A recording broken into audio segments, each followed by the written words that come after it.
Look at any modern factory line, and you will see hundreds of clear bottles or tiny components flying by every single minute. These machines operate with flawless precision, but they are physically blind. To function, they have to interact with the world by capturing and measuring light. That light is a volatile medium. When photons hit a physical surface, they ricochet in millions of unpredictable directions. A sensor tuned to catch a high-speed reflection from a glossy label will fail to see the dull surface of a dark shipping container. This physical variety makes a universal, perfect light sensor an engineering impossibility.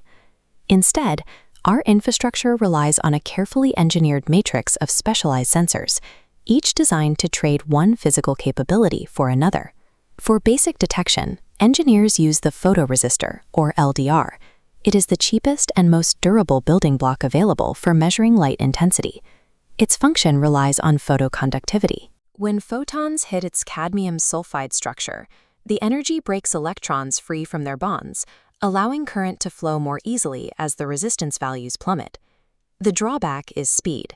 An LDR takes up to 100 milliseconds to adjust its resistance when the light goes away, a recovery time that is far too slow for a high-speed production line.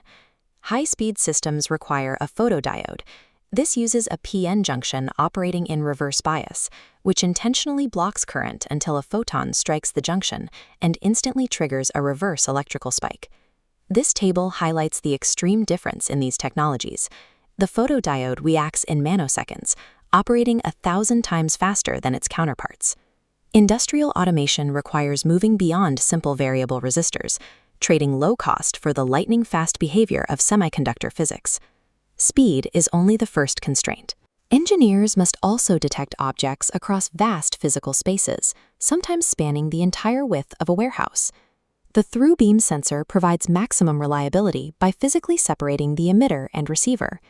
Its high-intensity beam slices through factory dust and smoke to hit a dedicated receiver up to 100 meters away. However, this setup requires double the wiring and perfect physical alignment between two separate units, a massive logistical hurdle for long-distance installations. The reflective sensor, or diffuse type, offers a more convenient layout by housing both the emitter and receiver in a single unit.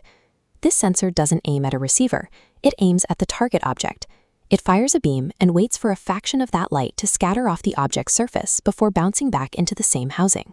Spatial constraints force a hard compromise between the guaranteed signal strength of a through beam and the installation convenience of a single-point reflective sensor.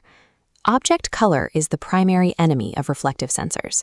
While a white surface reflects light at a range of 100 centimeters, a matte black surface absorbs that energy, shrinking the effective range to just 10 centimeters. Transparency presents another failure point. Light beams pass through glass or clear plastic bottles without generating a reflection, making the product invisible to the sensor.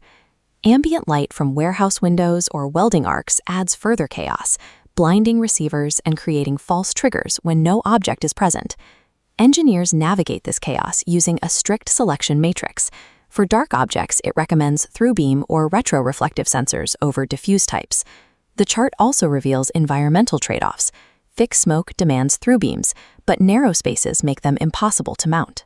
In a factory setting, air quality, ambient lighting, and the physical footprint of the machine define the sensor's success as much as the target object itself. There is no all-purpose light sensor. Every optical device has a blind spot dictated by its own physics. Real engineering is the art of matching the specific atomic behavior of a semiconductor to the unpredictable, messy reality of the target environment. Everyday automation in the modern world represents the invisible, carefully calculated triumph of these perfectly chosen engineering trade-offs.